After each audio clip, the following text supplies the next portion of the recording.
السلام عليكم ورحمة الله تعالى وبركاته. الجيش الملكي قدم مستوى كبير وبرهن لجميع الأندية الأخرى أنه فريق قادم نحو المنافسة على الألقاب سواء المحلية أو الإفريقية، فهو فريق قوي وفريق يملك مجموعة من الألقاب وفريق لديه قاعدة جماهيرية كبيرة ومجموعة من المحبين سواء من مدينة الرباط الذي يعتبر مقر هذا النادي وكذلك من جميع المدن المغربية الأخرى، فهو نادي عريق ونادي كبير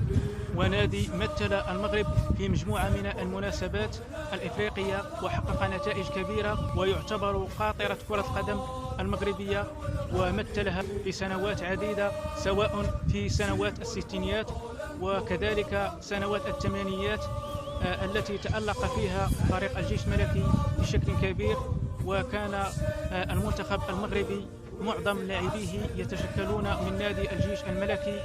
الذي كما قلت يعد فريق كبير وفريق مرجعية كروية في المغرب. فنادي الجيش الملكي هو نادي مغربي متعدد الفروع ويلقب من طرف محبيه بنادي الزعيم نظرا للألقاب التي حصل عليها في الدوري المغربي وكذلك في كأس العرش. فمن بين الأرقام التي تتعلق بهذا النادي هو أنه لم يسبق له أن نزل إلى دور الدرجة الثانية بعد أن صعد إلى القسم الأول سنة 1959، ومنذ ذلك الحين بقي نادي الجيش الملكي في القسم الأول. بالنسبة للألقاب التي حققها فريق الجيش الملكي نبدأ أولا بألقاب الدوري المغربي، فهو يملك حاليا 12 لقبا للدوري المغربي، وأول لقب حققه كان سنة 1961 وآخر لقب حققه نادي الجيش الملكي في البطولة الوطنية كان سنة 2008، وبالتالي غاب عن تحقيق هذا اللقب لمدة 14 سنة، وهذا راجع للتخبطات التي عانى منها فريق الجيش الملكي على مستوى التسيير وكذلك على مستوى جودة اللاعبين، رغم أنه حقق الوصافة في الدوري سنة 2013 إلا أن هذا لا يعتبر إنجازا بالنسبة لهذا الفريق الكبير.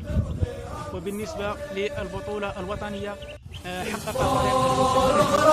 في قلبي موشى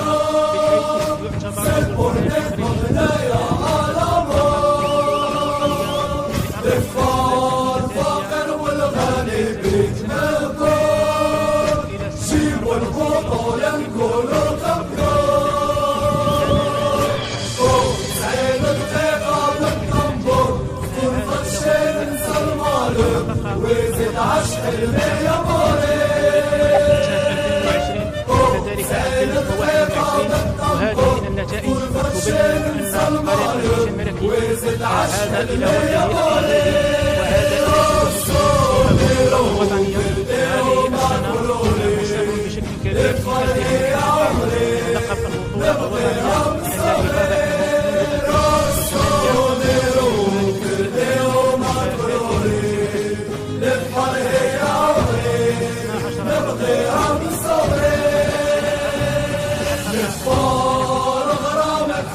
الذي غاب بعد سبورتك يا الفار فاخر والغني بك مقبول جيبوا البطولة نقول الخبيور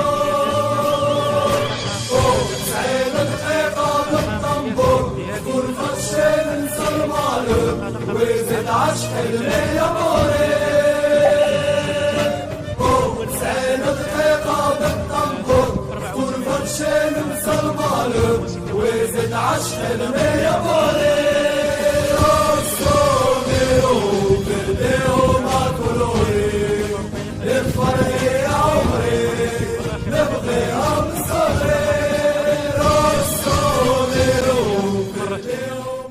أما بخصوص دوري أبطال إفريقيا ففريق الجيش الملكي يعتبر هو فاتح الأبطال الإفريقية، فهو يعتبر أول فريق مغربي يشارك في المناسبات الإفريقية سنة 1968 وفي أول مشاركة له استطاع الوصول إلى النصف النهائي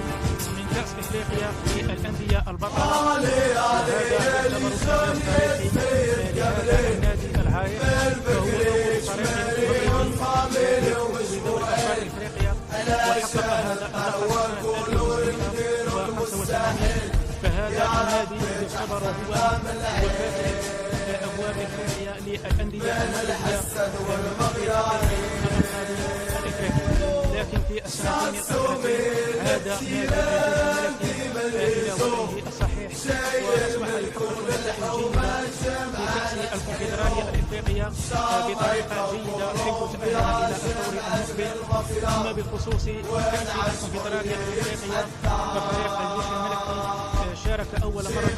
سنة 1987 ووصل إلى مرحلة الربع، لكن يبقى أحسن إنجاز لفريق الجيش الملكي في هذه المسابقة وتحقيقه اللقب سنة 2005، وهذا أول لقب يحققه فريق الجيش الملكي في كأس الكونفدرالية الإفريقية، ووصل إلى النهائي في سنة 2006، إلا أنه لم يحقق اللقب كما خسر كأس السوبر الإفريقي أمام نظيره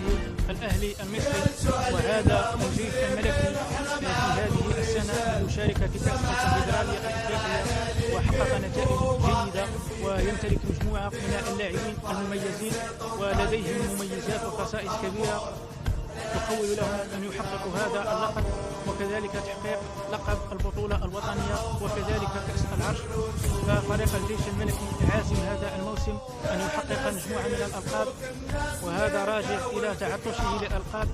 لأنه عانى في السنوات الأخيرة، لكن تحقيقه لكأس العرش فتح له الطريق لكي يحقق مجموعة من الألقاب هذه السنة، وقام بمجموعة من الانتدابات القوية. فالجيش الملكي حاليا قادرا على أن يحقق انتصارات كثيرة وأن يفوز بالألقاب في السنوات المقبلة. والسلام عليكم ورحمة الله تعالى وبركاته.